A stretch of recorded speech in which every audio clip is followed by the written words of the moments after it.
The football season started off on a high note for UNC Pembroke as the Braves rallied from a 17-0 deficit at Winston-Salem State to stun the Rams 20-17. The win in Winston-Salem is the first in UNCP program history. The Braves continue their 10th season this weekend with the home opener against Fayetteville State for the Two Rivers Classic. Kickoff is scheduled for 7 p.m. UNCP women's soccer opened on the road, falling 1-0 at Limestone. The Braves took 5 more shots than the Saints, but couldn't find the back of the net. The Black and Gold play a couple more games on the road before the home opener on September 21st. Men's soccer also fell on the road, a 2-1 final at Lincoln Memorial. Jordan Walshot tallied the only goal for UNCP.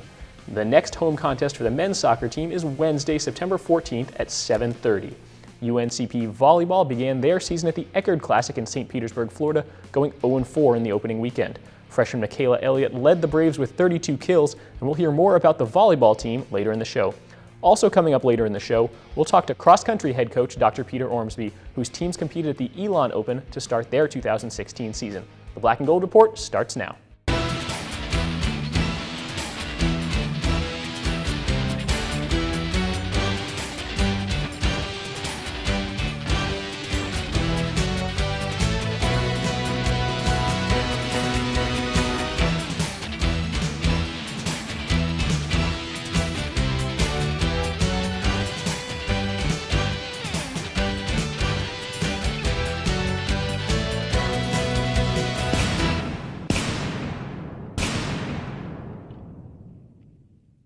Welcome to another episode of the Black and Gold Report presented by Pepsi, a show all about UNC Pembroke athletics. I'm Cameron Songer, and this week we talked to UNCP head football coach Shane Richardson about a thrilling season opening win. We'll also talk to volleyball head coach Ellen McGill and cross-country head coach Dr. Peter Ormsby. But first, it's my pleasure to be joined in studio by Shane Richardson. Coach, thanks for joining us. Thanks for having me, Cameron. Season opener was a memorable one. The Braves came back from that 17-0 deficit to beat Winston-Salem State 20-17. What are some of your just big picture takeaways? Well, first of all, we're thankful for the win. We certainly didn't start out very well. The first half was looking a little bit glim there, and we thought that we got a little spark there right before halftime. We thought we could start moving the ball, and we thought we kind of figured them out defensively, that we could kind of stop them and adjust to what they were doing. And we were able to get the field goal, fortunately, just to get some points. And I really thought that we had momentum at that point, although it's hard to see that because you go in and you're down 17-3. But I think what we took away was what took place in the second half. And we have a team that's hungry. We have a team that is able to stick together. We have a team that's willing to just stay focused on the right things and not let an environment, a score, anything that seems insurmountable to overcome really deter them from what we want to do, and they were able to show that on Saturday night. The win is the first time in program history you've beaten the Rams at their place. Mm-hmm. What does that mean for the Black and Gold, this program? I think it's great. The Rams were 30-4 over the span at home when we first started playing them, and so I looked that up and I thought, wow, we are one of 5 teams now really to beat them at home. And it's a great tribute to what type of program that they've had and what type of stadium and environment that they have that other teams have to come and play in. And then I think it just says a lot about, who we are and how big of a game we think that is and what a great rivalry that's become. And I think it's fantastic for Division II football. I think it's fantastic for us and the University of North Carolina at Pembroke. Let's get into the game a little bit more now. I'm not sure that first quarter is anything anyone in Pembroke really wants to relive, but can you briefly take us through it?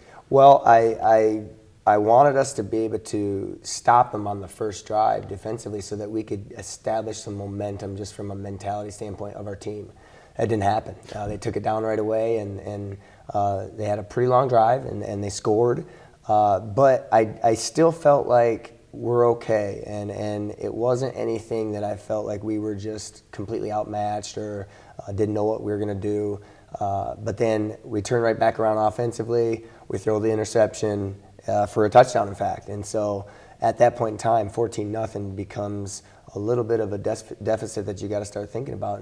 But honestly, I think we just needed time to settle down. And honestly, I had talked to our team about, hey, this first game is going to be sloppy. There's going to be some things that you're going to have to overcome. There's going to be adversity because up to that point, a lot of college football, there weren't a lot of pretty games. And it's just the nature of the beast. You don't play an opponent for almost a whole year, and you're gonna need to just be ready to take that on. And we rode the wave a little bit, and there was a roller coaster of momentum, and we were able to get it back there for the second half.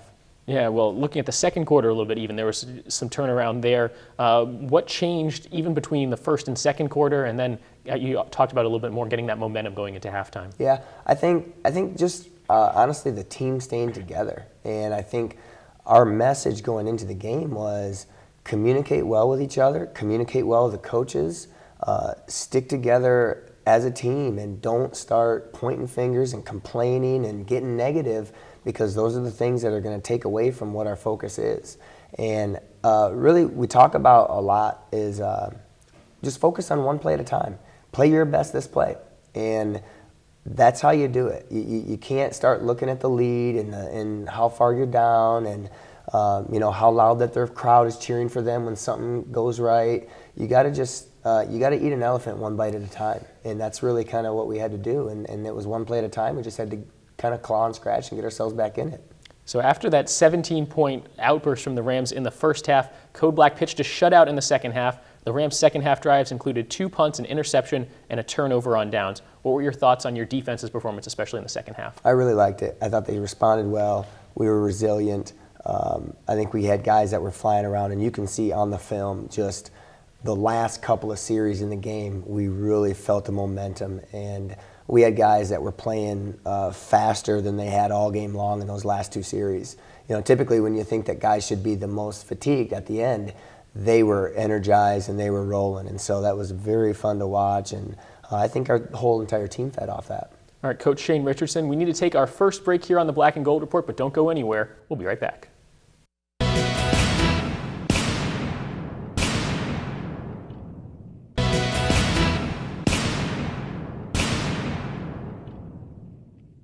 Welcome back to the Black and Gold Report. We're talking UNCP football with head coach Shane Richardson. A very exciting game a week ago, the win to open the season against Winston-Salem State. But there's still, I think, some room for improvement. I'm sure you would agree. One of the things college football coaches will say, it's kind of a cliche, the biggest improvement for a team will happen between week 1 and week 2. Where is there the most room for improvement, and how can you avoid slow starts like Saturdays as you move forward? Yeah, I think there is a cliche in that, but there's a lot of truth to it if you can start breaking it down. You probably hit it on the head. We've got to start faster, and that's something that we talk about, and we're coaching into our guys and able to try to detail out to make sure that we understand the importance of that.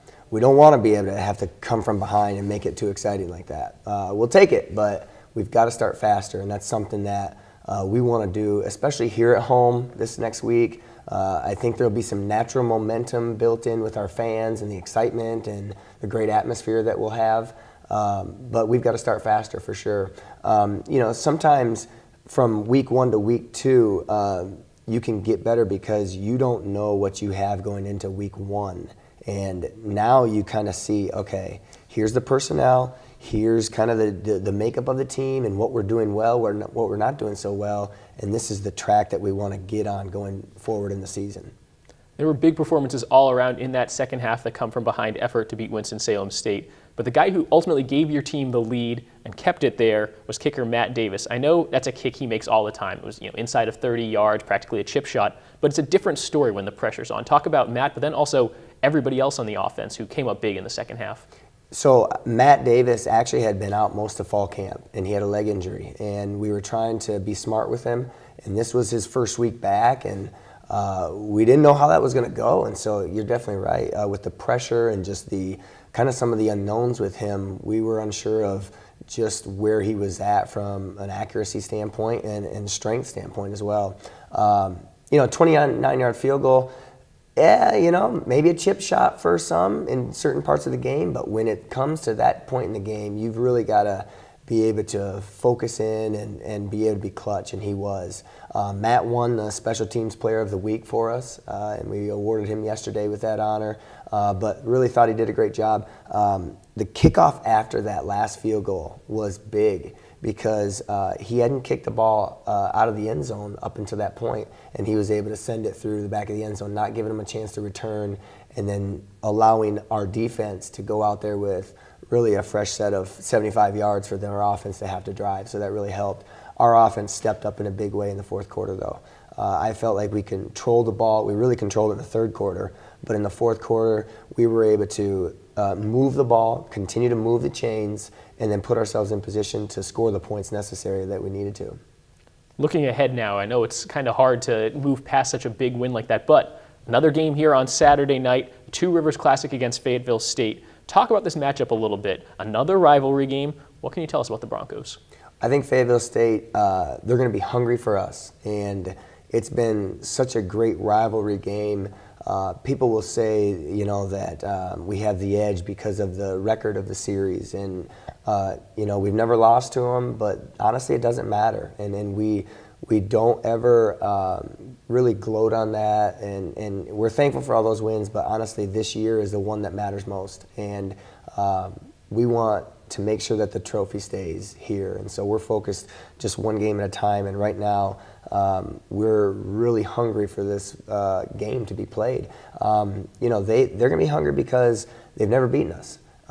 They lost last weekend by a close one that they had a chance to win, and so we're not going to take them lightly at all. They're gonna be physical. They've got some good athletes. They're going to try to just disrupt us offensively, I think. I expect a great game again, and we're going to need all of Brave Nation to be there and help us out with that, and I really expect us to play very well in front of our home crowd in a great atmosphere. Yeah, it is the home opener. You talked about Brave Nation a little bit. Also, Military Appreciation Night. What's your message to the fans about creating that home field advantage? Well, we love Military Appreciation Night, and we're so thankful for all of the servicemen and women that do what they do for our country. And we talk to our guys about that too, is we can play this game because of them, and so I think it's very fitting. But you know, with that big of an atmosphere, you know, we really try to focus on it's how we play. It's not who we play. Doesn't matter about Fayetteville State.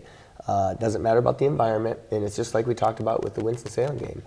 We want to focus on the right things, the things that go along with our process of how we want to be successful and what we need to do to be premier, which is our vision. And we stick together on it no matter what. And the moment that guys start deviating from the plan and the process, that's when kind of things start to go a little bit hairy. And so we want to make sure that we're doing everything possible to just focus on just what a great opportunity, what a great honor it is to play in front of our fans and be at home, and to try to continue the success and tradition that we have built over the long haul. But last year was very special, and being able to win every game at home. And so it'll be special. It'll be really fun, and I'm really looking forward to getting back out there already. Coach Shane Richardson, thanks for your time. We're looking forward to seeing that game kick off at 7 o'clock Saturday night. Season tickets are still available for UNCP Braves football. Also have a live stream online. For more information, visit uncpbraves.com. It's time for another break. We'll be right back on the Black and Gold Report.